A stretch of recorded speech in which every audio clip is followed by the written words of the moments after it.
nor is the treasure of any use to Beowulf himself, who dies because of its existence. Thus, by recording what seems a simple fight with a dragon, the poet questions the bonding material of his own world, finding within a deep emptiness that bestows the poem with great poignancy. To achieve his effect, the writer employed a number of poetic devices, although Anglo-Saxon poetry did not use the rhyme that became commonest of poetic tools. Instead, the poet employed constant alliteration, using the same letter to begin the words that make up half of a short line. Each line is a caesura, breaking in the middle, that provides a sense of tension. Certain phrases repeat themselves, and in so doing bring with them a richness of use from their context in other parts of the poem. Finally, kennings are used, something between synonyms, that is, words meaning the same things, and guessing games. A sword becomes a battle friend. A demon is a shadow walker, and the sea, the whale's road. By their use, the poet encourages a creative attention in his listeners, as well as opening up a richness of vocabulary later English was never again to possess. Further, the poet uses references once thought of as digressions, but now seen to play an essential role in the thick layering of a narrative whose hard core is the story of combats against three monstrous beasts. That is the heart, if you boil it down, of our narrative. But what our poet has done, he has taken this storyline and turned it into much more than a mere folk tale. It is one of the great epics of world literature. An epic in which these three monster hero combat scenes become three moments in an exemplary life of our idealised mortal hero, confronting the big questions of life, the universe, and everything.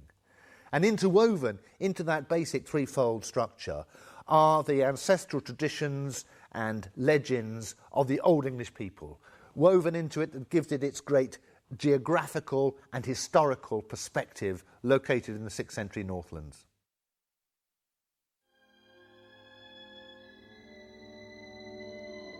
Anglo-Saxon paganism would end, its culture change, and its Christianity develop sophistication far beyond that of the Beowulf epic. Even in what appears to be an essentially pagan work, there are strong Christian elements, with much of the story being told in this context. Many scriptural references are made to the Old Testament. Andy Orchard's book, A Critical Guide to Beowulf, makes the point that apart from overt references to the Cain and Abel story, there are 12 key points in which the battle with lake and fell-dwelling monsters parallels the story of David and Goliath. For example, Beowulf removes his breastplate, helmet and sword before the battle, as does David, and both return with the sword and head of their opponent. England, where Briton, Angle, Ute and Saxon merged into one race, waxed and prospered until invaded by the Normans, another warrior people also originating in northern lands. By AD 1066 and the Norman conquest, Beowulf's once pagan saga had helped spread Christianity throughout the land to its farthermost regions. But like the Romano-British before them, a rich and largely civilized Anglo-Saxon society would change suddenly and bloodily at the hand of warlike invaders. In 1066, the people who had conquered Britain and created epics such as Beowulf would fall before even more warlike, better armed and better organized Norman invaders led by William the Conqueror. In 1066, Harold Godwinson, the last Saxon king, would be killed by an arrow at the Battle of Hastings, when his Nordic people would be subjected by another. Defender and invader, both of Nordic origin, had been moulded by the lands their ancestors had invaded and settled. England helping create Harold's race, Normandy those who followed William. During centuries after the conquest, Anglo-Saxon and Norman would meld into an English people possessing their own particular language and culture. The rediscovery of Beowulf's epic proved it to be foundation of this English tongue and part of a wonderfully varied literary heritage containing such masterworks as Chaucer's Canterbury Tales, Shakespeare's plays, and the King James Bible.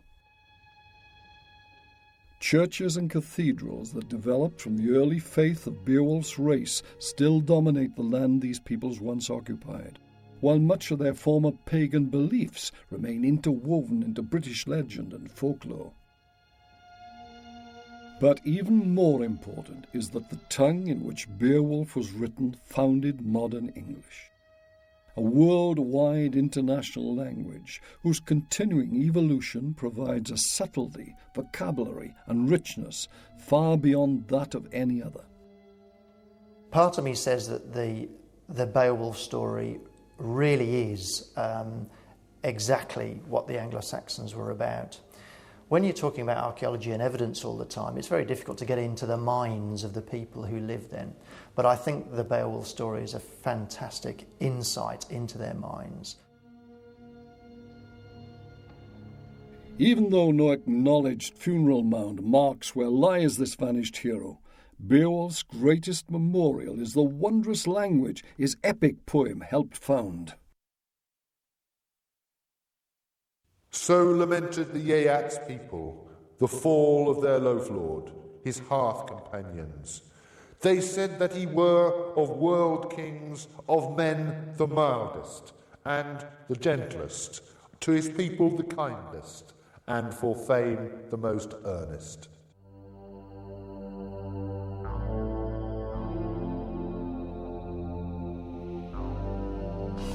Swa begnornaden Geata leoda, Chlafordus crira, Eort Yuchneatas.